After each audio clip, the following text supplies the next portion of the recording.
Mas paligunon pa sa kasundaluhan sa 101st Infantry Brigade, kauban ng 67th Infantry Battalion Philippine Army, ang pakitang-bayayong alang sa kalinaw sa probinsya sa Davao Oriental karong tuig 2026. Kini mao'y mahimong tema sa New Year's Call kauban ng mga commanders sa 101st Brigade, 66th Infantry Battalion o 67 Infantry Battalion sa papanguna ni Army General Alvin Luzon ngadto kang Davao Oriental Governor Nelson L. Dayanghirang sa nilabayng adlaw.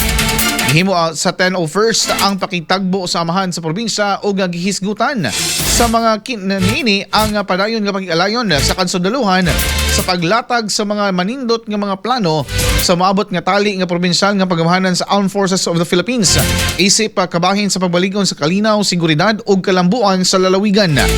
Sa pagkasbahin og sa iyang mensahe, gipahayagan ni Governor Dayanghirang sa iyang dakong pasalamat sa serbisyo ug sakripisyo sa mga kasundaluhan sa katawhang oriental nga Davaoenyo ug sa pagpasiugda niini sa kalinaw isip usa ka responsibilidad alang sa panaghiusa.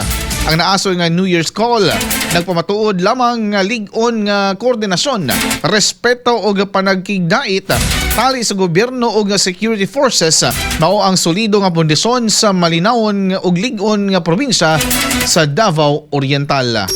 Express Balita. Express Balita.